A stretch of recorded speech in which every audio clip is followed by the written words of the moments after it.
ọmọ Yorùbá ẹ dìde ẹ tara gìrì ẹ gbára yín sílẹ̀ lọ́wọ́ àwọn ẹ̀yà tó ń da omi àlàáfíà ilẹ̀ Yorùbá rú.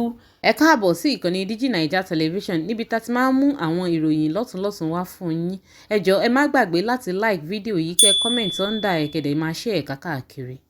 Èyí ni olóyè Sunday Igboho ń gbìyànjú láti pe àkíyèsí gbogbo ọmọ Yorùbá sí nílé lóko lẹ́yìn odi. Àmọ́ tí àwọn ìjọba Nàìjíríà sọ wípé ìwà tó ń hù gangan lè da ilẹ̀ Nàìjíríà rú, tí wọ́n sì torí ẹ̀ tí wọ́n ń wá káàkiri ṣùgbọ́n tó bọ́ mọ́ wọn lọ́wọ́.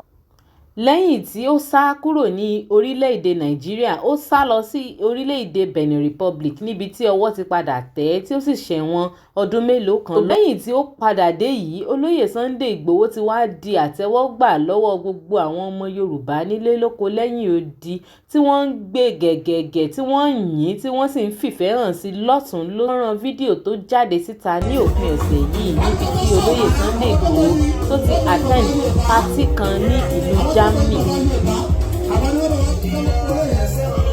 Ǹjẹ́ àwa lè sọ wípé gbogbo agitation olóyè Sunday Igboho ní ìgbà náà lọ́hùn-ún kò padà wá máa ṣẹlẹ̀ báyìí? Bíi ti bomb explosion tó ṣẹlẹ̀ ní ìlú Ìbàdàn recently níbi tí ọ̀pọ̀lọpọ̀ ẹ̀mí àti dúkìá ti ṣòfò. Bẹ́ẹ̀ sì tún ni a tún gbọ́ nípa kidnapping lọ́tùn-ún lósì níbi tí wọ́n tún ti jí mọ̀lẹ́bí mẹ́fà kan kó tí wọ́n sì pa ọ̀kan lára wọn lẹ́yìn tí wọ́n demand fún 100 million naira ransom.